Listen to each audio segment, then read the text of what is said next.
Here's Ms. Mariton to give us an update. Hello, good morning to everyone. So for the past 24 hours, activity at the Taal main crater has weakened to emission of steam plumes that rose up to 600 meters high and drifted ash towards the southwest of the main crater. We've had a decrease in the emission of sulfur dioxide from a previous high of more than 4,000 tons per day to 344 tons per day yesterday.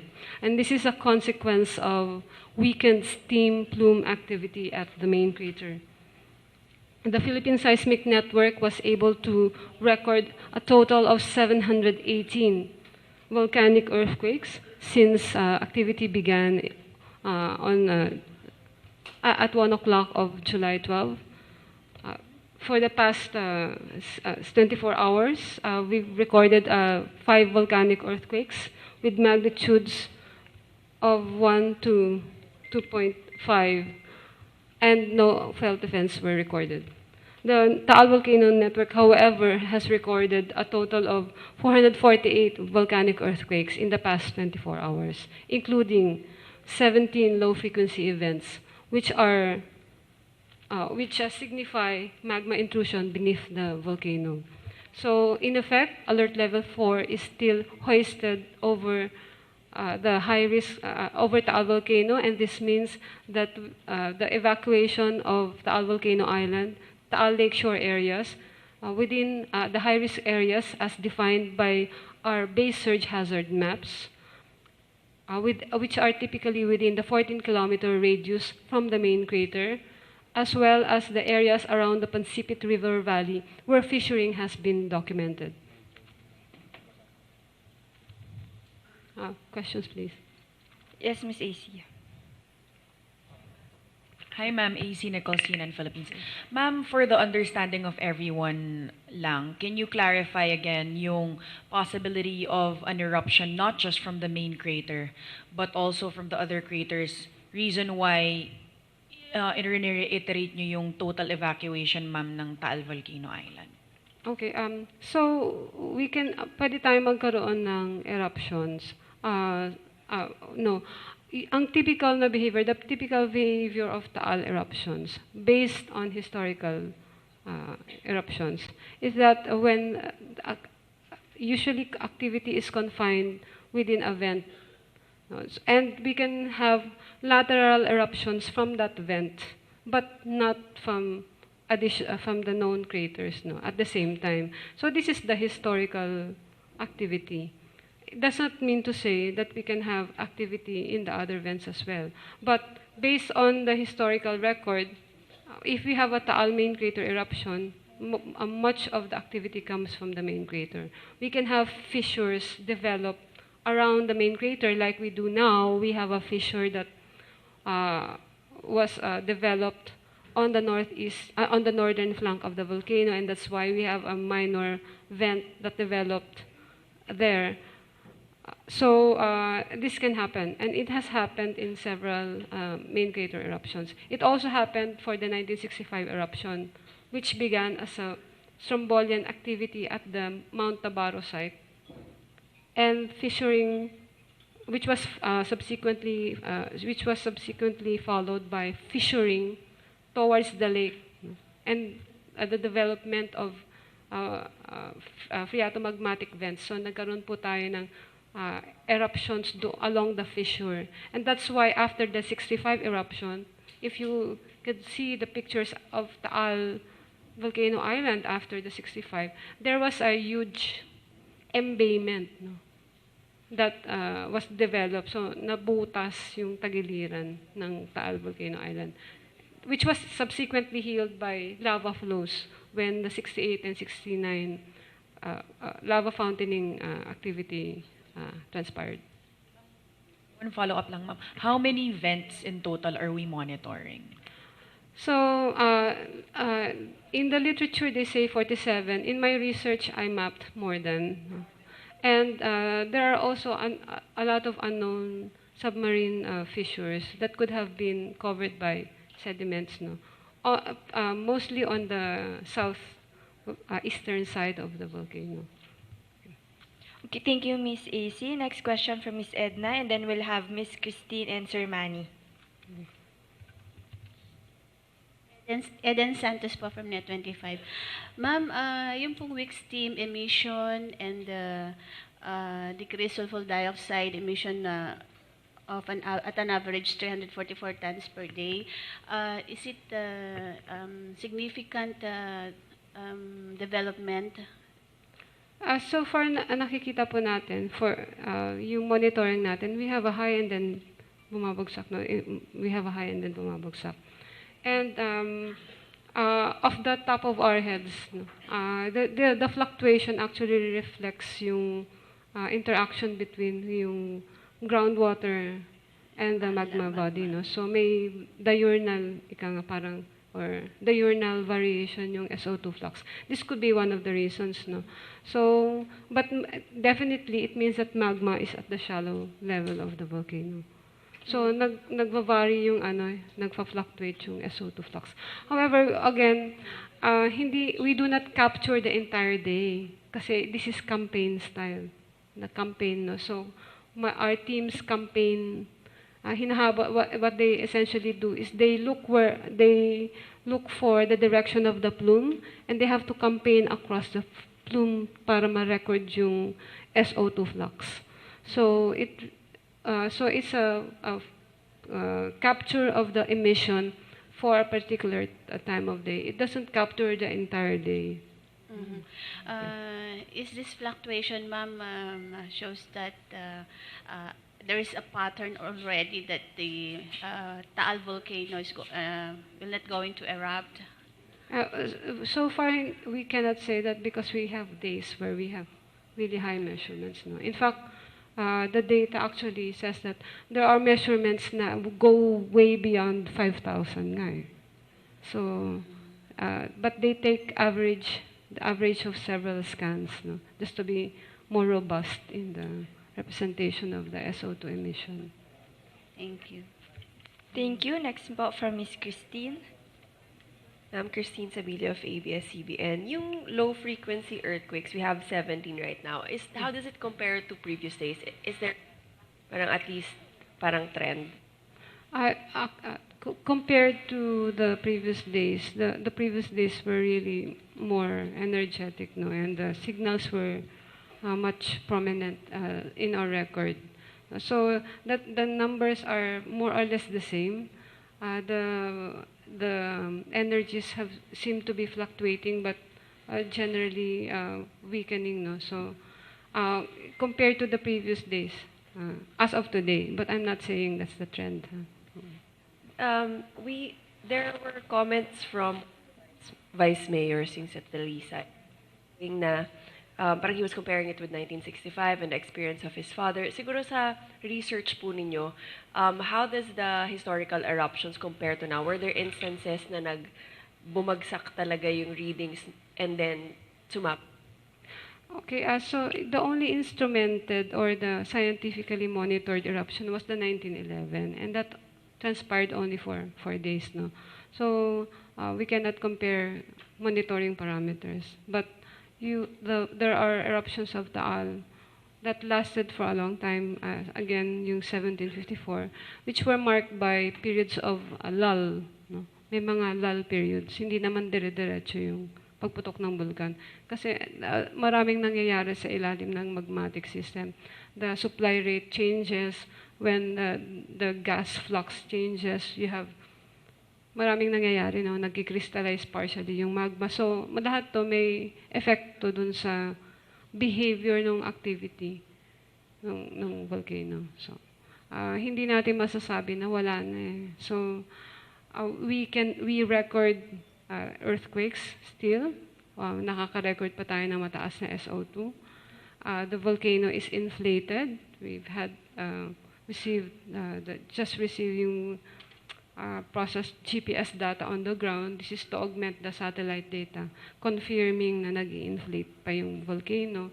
So meron pang tumutulak na magma pataas. We can actually track this from our seismicity, no, yung seismic record natin na kita-track natin yung intrusion into the edifice. So may seeming na paghina ng activity, but it doesn't mean that the danger is over. Thank you, Ms. Christine. Next question from Sir Manny. Good morning po, Manny po sa DZWB. Ma'am, nabanggit nyo na actually, yung papareiterate ko lang yung last na sinabi ninyo, na hindi nawawala pa yung danger, considering the fact na, despite the fact nga po na nagkaroon ng reduction ng activities ang Taal for the past 24 hours, yung sulfur dioxide bumaba na malaki, and then nabawasan din yung mga earthquakes, or yung volcanic earthquakes na monitor ninyo. But masyadong maliit yung data as basis po para sabihing tatahimik na siya. And hanggat meron kayong nare-record na activity, it means meron talagang possibility ng eruption. Apo, tama po yun. So, all of the monitoring, every day na ini-evaluate po natin yung ating mga monitoring data, they have weight, no? So, meron tayong parang running probabilities of the volcano escalating or the volcano quieting down. So as long as may considerable na probability talaga, hindi po natin pwedeng ibaba. So everyday naman po i-re-evaluate tayo nung comprehensive evaluation ng ating data. Thank you, sir. Next question po.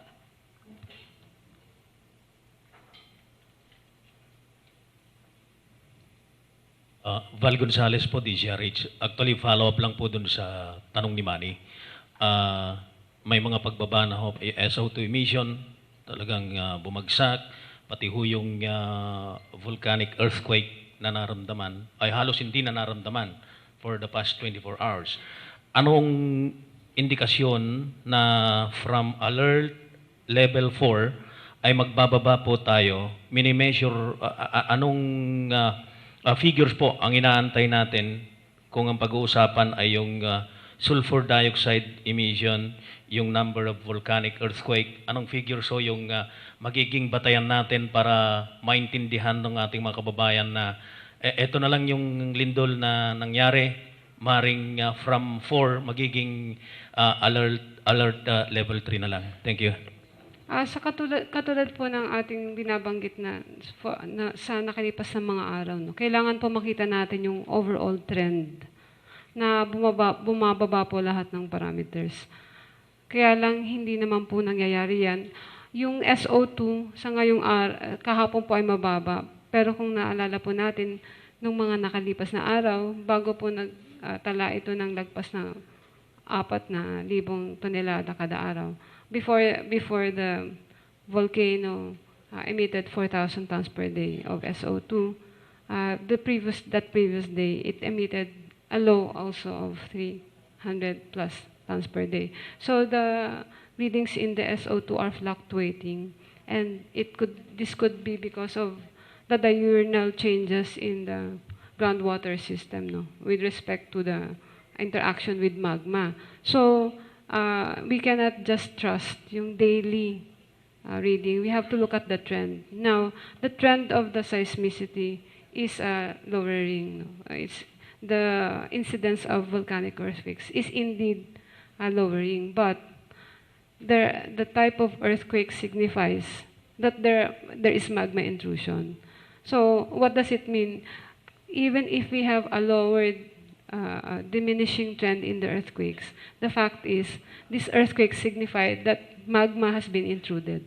So the eruptible magma that could be erupted, na pwedeng iputok ng bulkan, was already in place.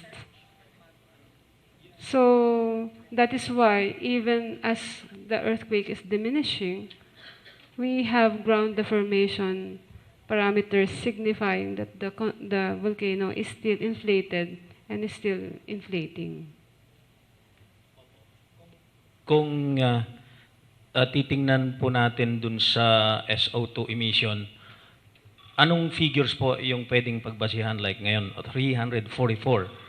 Pwede bang masabi na kapag ka 100 per day na lang for the next 1 week, pwede na hong magbaba. Pati ho yung volcanic earthquake, like kung 50 or 100 na lang, anong figures po yung inaantay ninyo? Kailangan po nating i-evaluate lahat yan. Kung dire-diretso po yung trend, hindi po kasi dire-diretso yung trend. Akyat baba kasi ang SO2. Yung seismicity po, definitely pababa.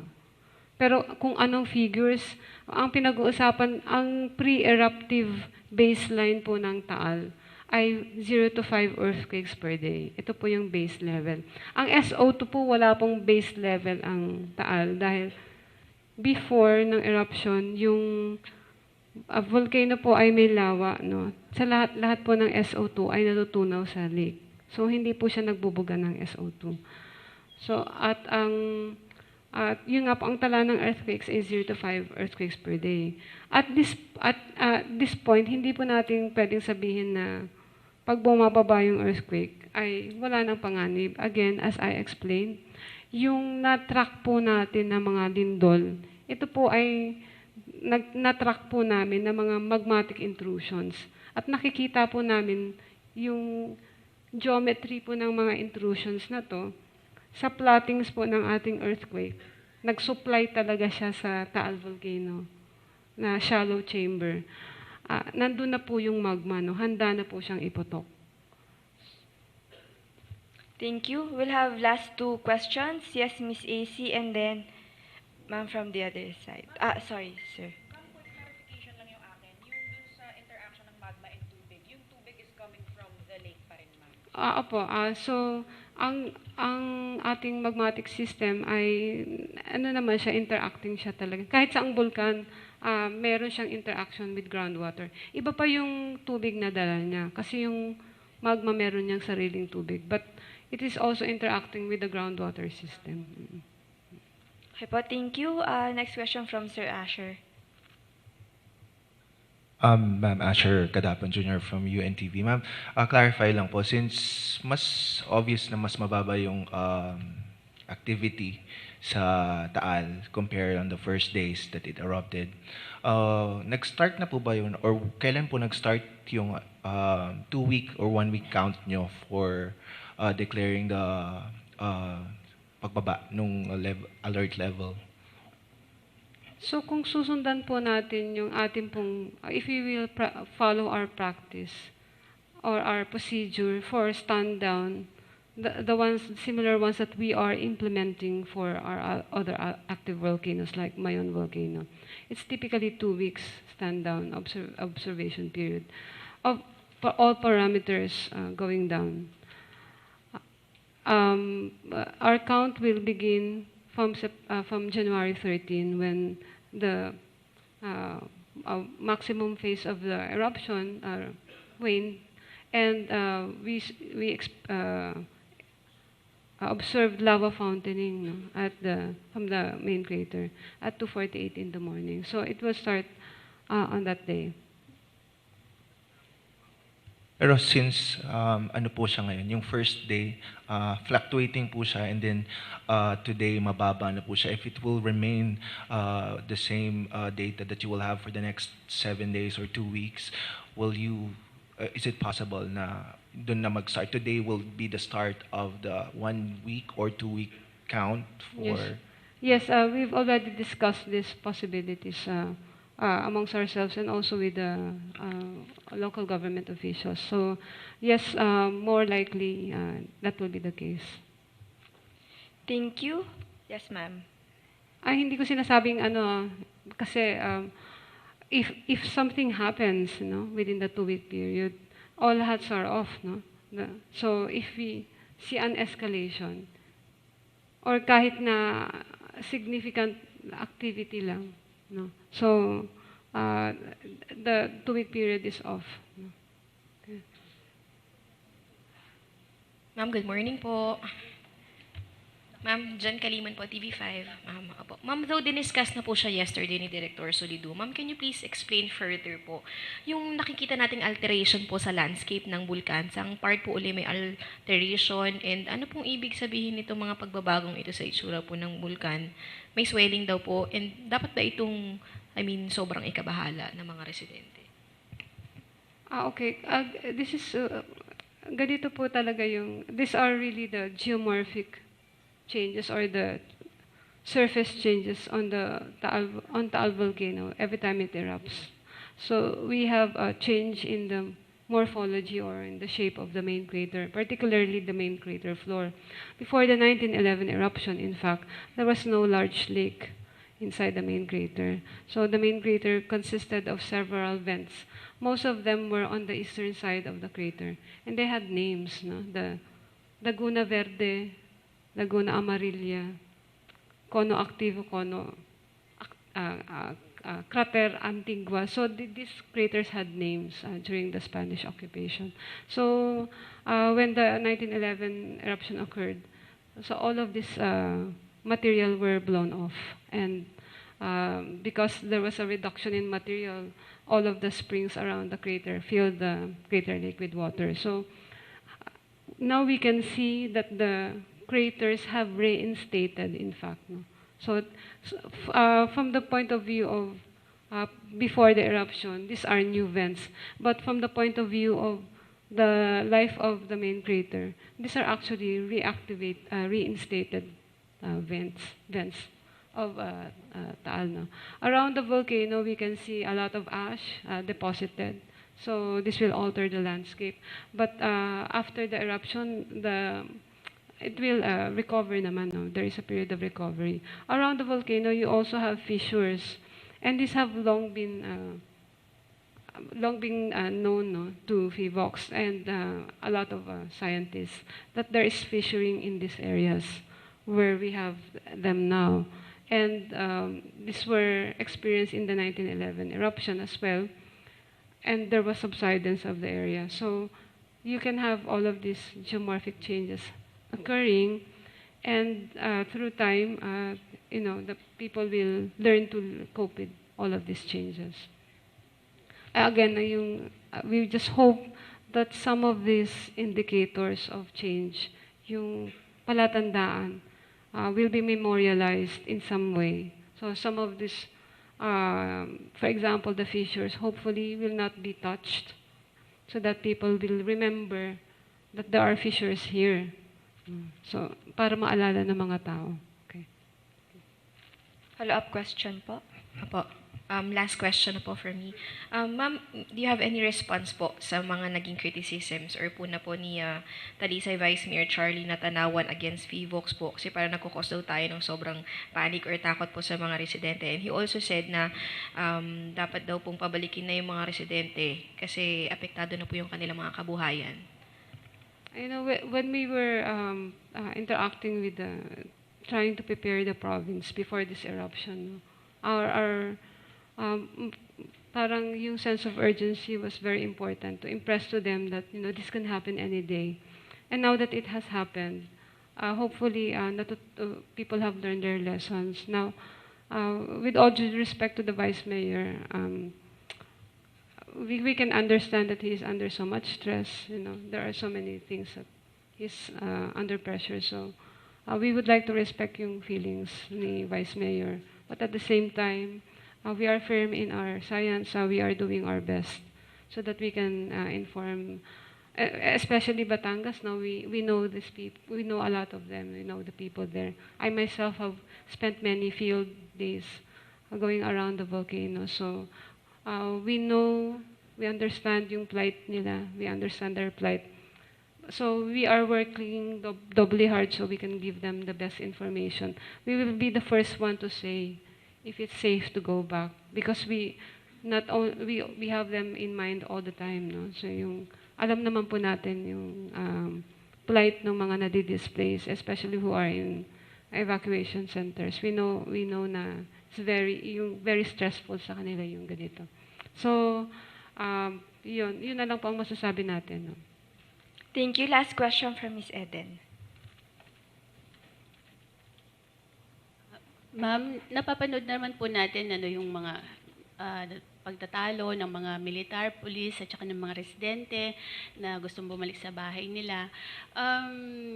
Meron po ba tayong brief kay Pangulong Rodrigo Duterte kung hanggang kailan po itong ganitong sitwasyon, 2 weeks, 3 weeks, 1 month, or para na rin po dun sa magiging paghahanda ng mga government agencies dahil ang isa po sa pangunahing pangamba ng mga nasa evacuation centers ay yung tulong na hanggang kailan yung tulong na matatanggap nila at hanggang kailan po sila mananatili sa evacuation center. I'm not privy actually to what was discussed during the briefing with the President, but I'm based on sa feedback namin sa aming head of agency, ay na-brief naman po si Presidente. And yes, so I think kaya naman po satisfied naman po ang ating Presidente dun po sa ating performance because we nalatag naman po lahat ng information sa kanya. How long tatagal yung ganitong sitwasyon? Wala pa tayong information, idea, o datos? So with the local government units, we are discussing yung probabilities, no? So pinapakita naman po natin sa kanila yung baka ito po yung mangyari. So just advice lang po. So kung ano yung pwede nilang gawin, and then we also give recommendations kung ano pong pwedeng gawin. So sa pag nag-operationalize po ng evacuation, opo, nagdi-discuss naman po tayo. Ano po yung discussion based on day-to-day activity Based ng on vulkan? Opo, day-to-day, and then nag-brief po tayo.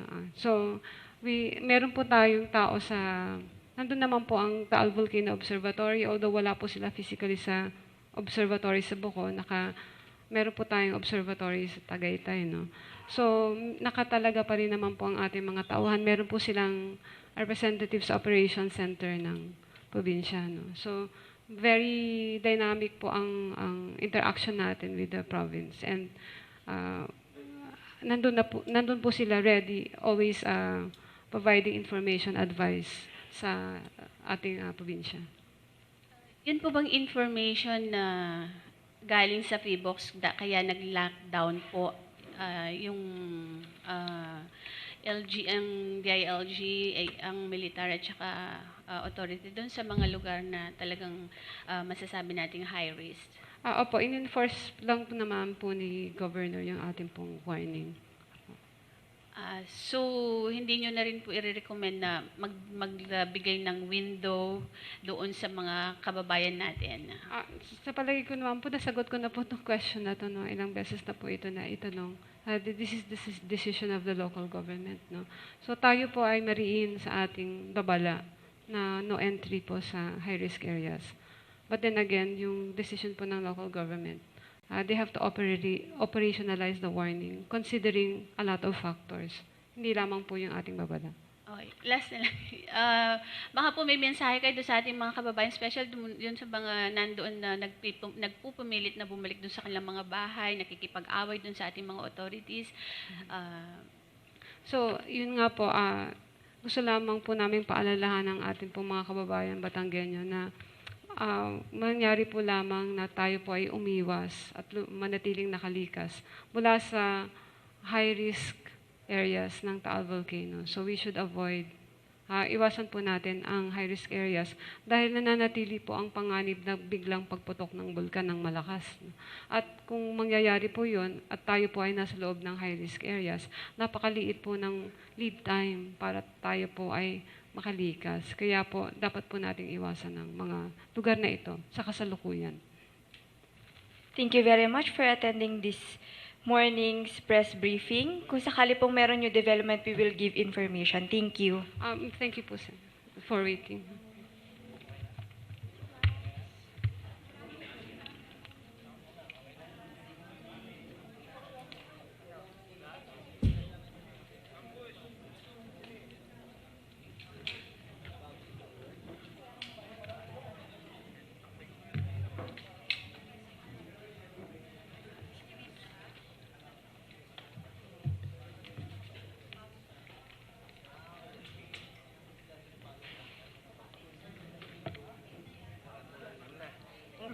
Sorry, bye.